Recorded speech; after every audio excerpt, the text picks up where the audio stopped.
Assalamualaikum warahmatullahi wabarakatuh. Saya Hersy Beno Arif dari Forum News Network.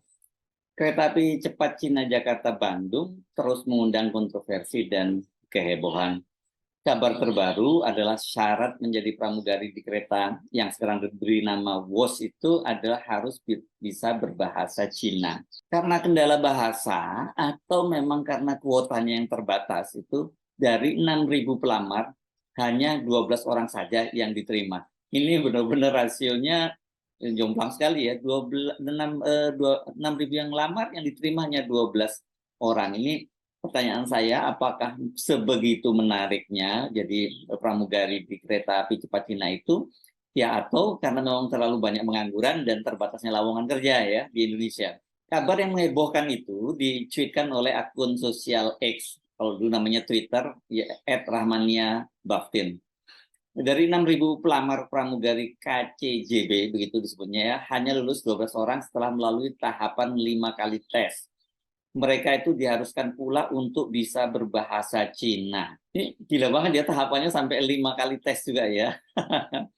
Akun @rahmaniar_baftin juga mengunggah video seorang pria yang diduga warga negara Cina mewawancarai pramugari kereta api cepat Cina dan menanyakan standar menjadi pramugari di perusahaan milik patungan dengan BUMN Cina itu. Did you have the standard that all the girls working on the train should be very beautiful? 据说雅万高铁的乘务员6000人里才选出了12个，我们一起去采访一下。How long have you been working in this high-speed train? Maybe 3 months? Is it difficult to get this job? Yes, a little. What did you do before this job? I work in the hospitality. How did they choose you to work here? I don't know, but I have passed the 5 tests. Sangat bangga sih karena saya masuk dengan KCIC ini melewati sekitar 6.000 orang dan yang terpilih hanya 12 orang. What do you feel to work with the Chinese staff? So happy, tapi kita pertama-tama sih kesulitan karena bahasa, tapi kita juga di KCIC ini ada pelatihan untuk bahasa China. Do you have a height requirement? Yes. How tall are you? I am 173. Wow. Where are you from? I'm from Cirebon, you know Cirebon? Chitbon. I went there last week. Oh, What's your name? Laras. Laras. Okay, nice to meet you. 乘务员小妹妹个顶个的都特美，身后的小妹妹她原来是空姐，据说雅万高铁比做空姐的工资要高一些。 Why you change the rule from the cabin crew on the island to the highway? Because maybe I want a new experience in my life. I am happy here because ini adalah kereta pertama tercepat di Indonesia. Dan I'm so proud of me. 好美，我要跟他拍照。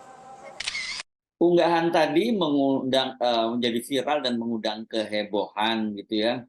Dan ini ditanggapi oleh mantan anggota Ombudsman dan juga anggota DPR RI Alvin Lee, juga dari mantan sekretaris Kementerian BUMN Said Didu. Apa benar seperti itu ya? Atau itu sekedar hoax saja? Direktur Utama PT Kereta Cepat Indonesia Cina, ini nama resminya KCIC, Dwiyana Slamet Riyadi membantah adanya persyaratan semacam itu. Enggak harus kok, itu hanya supaya kita familiar saja, kata Dwiyana ketika ditanya oleh wartawan di Hub Space 10 KAI Expo 2023 di Jakarta Convention Center hari Jumat kemarin 29 September 2023. Namun Dwiyana tak memungkiri salah satu alasan dimasukkannya syarat kemampuan berbahasa Cina karena sebagian saham yang dimiliki oleh BUMN dari Cina. Tapi nggak ada keharusan bisa bahasa Mandarin, biasa saja, kata dia. Dia juga menyatakan yang diutamakan adalah kompetensi dan juga penampilan fisik. Nantinya calon pramugari setelah resmi bergabung malah akan diberi pelatihan berbahasa Mandarin hanya untuk percakapan sehari-hari. Penjelasan yang sama juga disampaikan oleh Corporate Secretary KCIC Eva Khairunisha. Salah satu persyaratan bagi calon pramugari kereta cepat WOS, kata dia, adalah harus bisa berbahasa Cina atau Mandarin. Ada kewajiban pelatihan bahasa Mandarin agar para pramugari tidak terkendala bahasa saat bekerja. Ya betul, yang terkait pelatihan bahasa memang dilakukan agar mereka dapat berkomunikasi juga dengan tenaga ahli dari Tiongkok. Karena sementara proses transfer knowledge dilakukan untuk pengoperasian masih dilakukan oleh tenaga ahli Cina, kata dia. hari Sabtu ini ya, dari tanggal 30 September 2023. Saya baca ini di TV One dan petanya ini ambilnya dari Antara, ya, kantor berita Antara. Eva memastikan seluruh pramugari kereta cepat adalah orang Indonesia, bukan tenaga kerja asing Cina, bukan tenaga kerja asing, apalagi berasal dari Cina. Penjelasan Duyana dan Eva Khairunisa ini menurut saya sangat mengherankan. Apa pentingnya pramugari kereta Cina itu harus bisa berbahasa Cina? Ini juga ditanyakan oleh Alvin Lee ya. Apakah mayoritas penumpangnya itu berbahasa Cina gitu ya? Kalau alasannya mereka bisa berkomunikasi dengan tenaga ahli Cina, mengapa malah tidak dibalik ya? Harusnya kan, bukankah harusnya kalau ada orang mereka yang bekerja di Indonesia itu ya mereka harus bisa berbahasa Indonesia. Orang kita saja kalau tenaga kerja kita yang mau pergi ke luar negeri, misalnya dia bekerja ke Cina, bekerja ke Jepang, atau ke negara-negara lain, ya mereka yang harus bisa berbahasa Jepang atau berbahasa Cina, bukan dibalik. Malah orang-orang Jepang itu harus bisa berbahasa Indonesia begitu ya.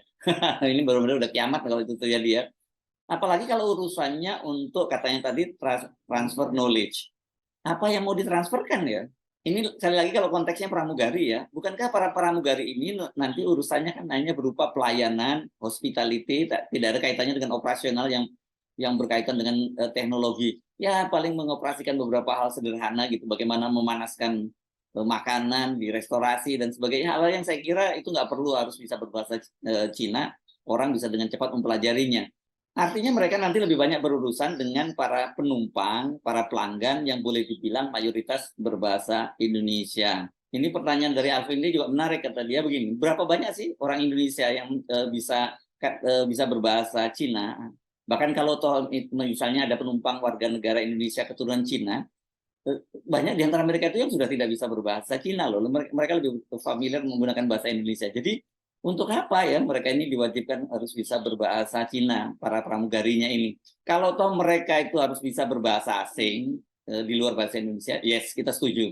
Tapi mengapa tidak mempelajari bahasa-bahasa internasional seperti yang paling banyak digunakan seperti katakanlah bahasa Inggris gitu. Ini jelas ada manfaatnya. Tapi kalau mereka terus bisa bahasa Mandarin, terus untuk apa mereka? Mereka tidak akan berkomunikasi dengan para penumpangnya menggunakan bahasa Mandarin atau bahasa Cina gitu. Kalau tuh ada penumpang Cina, saya sih agak ragu apakah dalam sebulan sekali mereka bisa ada penumpang Cina yang mencoba kereta ini misalnya begitu ya.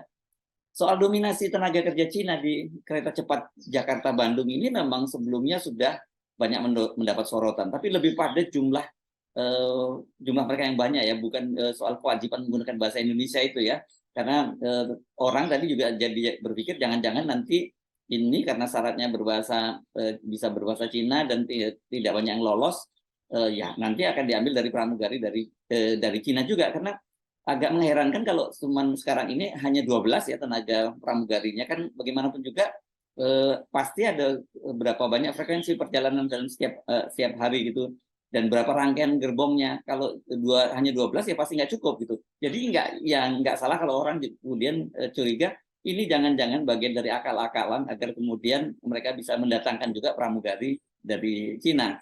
Isu semacam ini, kekhawatiran semacam ini nggak berlebihan loh, karena sekarang ini saya kutip saja pendapat penjelasan dari Corporate Secretary lagi ya, dari KCIC, ini Corporate Secretary KCIC, Eva Khairunisa, kan dia sebelumnya itu saya membaca di media juga, dia menjelaskan bahwa saat ini ada 852 tenaga kerja asing asal Cina yang memiliki sertifikat sebagai operator operation and maintenance. Jadi ini operasi dan perawatan lah gitu ya bahasa Indonesianya. Ratusan tenaga kerja asal Cina itu merupakan hasil kerjasama dengan konsorsium PT KAI dan China Railway dalam mengoperasikan kereta cepat Jakarta-Bandung. Ini katanya selama setahun kata dia. Sementara KCIC sendiri itu menyiapkan 1.096 tenaga kerja Indonesia yang akan mendampingi pekerja asal Cina sehingga terjadi perlayan kemampuan dalam mengoperasikan dan melakukan perawatan sarana KCJB ini. Ya, ini artinya ya transfer knowledge itu maksudnya. Yang ini mungkin masih masuk akal walaupun sebenarnya biasanya kalau dalam proyek-proyek tertentu saya tahunya itu bukan setelah operasi mereka didampingi dengan sekian banyak orang, tetapi sebelum ketika proses pembangunan berlangsung itu banyak sekali tenaga-tenaga operator tadi ini yang perawatan maupun operation itu dikirim biasanya ke Cina, mereka bersekolah di Cina. gitu selama berapa setahun 2 tahun gitu, bukan justru tenaga Cinanya yang dibawa ke Indonesia dan kemudian mereka mendampingi tenaga kerja Indonesia selama setahun. Kalau ada tenaga kerja Cina itu harusnya tenaga hanya bersifat supervisi saja, supervisor. Jadi jumlahnya nggak sebanyak itu karena kalau kita hitung-hitung tadi ya, misalnya tenaga Indonesianya 1096, kemudian tenaga Cinanya 852 orang. Jadi ini terlihat kan masih terlihat dominasi tenaga Cina juga masih cukup besar karena kalau saya coba tadi hitung-hitung prosentasinya itu mencapai 77,7%, hampir 1:1. Fakta ini menunjukkan bahwa investasi Cina di Indonesia itu juga diikuti dengan masuknya jumlah tenaga kerja Cina dalam jumlah yang besar. Tapi kalau soal ini kita kemukakan gitu, kita persoalkan itu selalu dibantah oleh pemerintah ya gitu. Nggak betul bahwa bahkan kadang-kadang dilabeli hoax. Tapi ini fakta untuk kereta cepat Cina itu saja hampir 1:1. Soal heboh syarat pekerja di perusahaan Cina di Indonesia harus bisa berbahasa Cina itu, ini bukan untuk yang pertama kali. Itu sekitar 2 tahun lalu ya, pada bulan Juni 2021 itu juga pernah terjadi kehebohan. Ini terjadinya di Kutai Timur. Kutai Timur ini salah satu kabupaten di Kalimantan Timur. Ini tempat tambang ya, di sana besar sekali, tambang batu baranya juga sangat besar.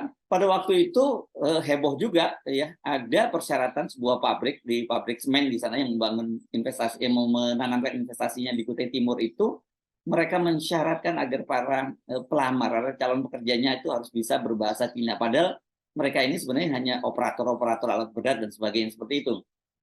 Dan ini membuat anggota DPRD dari Kutai Timur itu mengaku sangat terkejut. Perusahaan waktu itu yang membuka lowongan namanya ini pabrik PT Kobeksindo Semen. Ini ini mereka membuka lowongan pekerjaan dan kemudian mensyaratkan harus bisa berbahasa Cina. Dan ini oleh para anggota DPRD setempat itu dianggap apa korelasinya gitu. Misalnya ini Wakil Ketua Komisi D DPRD Kutim ya, Agus Riansyah Ridwan. Dia mempertanyakan gitu, mengapa dalam merekrut karyawannya Kobeksindo itu harus mensyaratkan bisa berbahasa Cina, dan dia menilai ini hanya akal-akalan dari pihak perusahaan untuk menyingkirkan tenaga kerja lokal. Dengan begitu mereka bisa mendatangkan tenaga kerja asing asal Cina semua. Dalam penilaian anggota DPRD ini, persyaratan itu bisa juga disebut sebagai penjajahan model baru yang dilakukan oleh negara lain ke Indonesia. Soal penjajahan model baru itu disebutkan anggota atau politisi dari PKS dalam rapat dengar pendapat yang digelar hari Rabu tanggal 9 Juni 2021. Kata dia begini, kalau perusahaan itu mensyaratkan tenaga kerja harus bisa berbahasa Mandarin, maka ini namanya penjajahan model baru atau jenis imperialisme baru. Sama saja mereka menutup akses tenaga kerja dari Kutai Timur untuk ikut bekerja di perusahaan itu. Sebab rasanya, kata dia, tidak akan ada tenaga kerja dengan kelas operator itu bisa berbahasa Mandarin. Jangankan kelas operator ya, kelas engineer dan sebagainya, ya saya kira jarang sekali yang bisa berbahasa Cina, karena memang bahasa Cina kan tidak diajarkan di Indonesia. Setelah ribut-ribut itu, Bupati Kutai Timur Radriansah Sulaiman meminta agar persyaratan kerja ke pabrik semen itu harus bisa berbahasa Cina dihapus. Sebab kata dia mereka ini kan bekerja di Indonesia dan bukan untuk dikirim ke Cina. Wajar kalau seperti saya sebut tadi, kalau mereka akan dikirim ke Cina, mereka harus bisa bahasa Cina. Tapi kalau bekerja di Indonesia, mereka harus bisa bahasa Cina. Ini menurut saya memang betul-betul keterlaluan, dan ini menurut saya ini bahaya dong ya untuk Indonesia. Kita betul-betul nggak punya kedaulatan ya, kita atas nama investasi kemudian kita didikte dengan berbagai syarat yang tidak masuk akal tadi. Ini memang miris sekali problem investasi Cina di Indonesia ini. Ini memang telah menjadi semacam ciri khas investasi Cina itu di berbagai negara yang sering disebut sebagai Turnkey Project. Turnkey Project ini sebenarnya serah kunci gitu ya. Pokoknya mereka ini bukan membangun di Indonesia, tapi mereka membangun mereka bukan membangun Indonesia, tapi membangun di Indonesia begitu ya. Jadi pokoknya kalau di dalam ciri khas dari Turnkey Project ini, mereka itu bukan hanya memasukkan investasi, tapi mulai dari peralatannya, kemudian material kerjanya, alat produksinya, dan juga tenaga kerjanya itu dari Cina. Bahkan kalau Cina ini sampai utang-utangnya pun juga harus di bank Cina ya, pembiayaan dari bank-bank yang ada di Cina.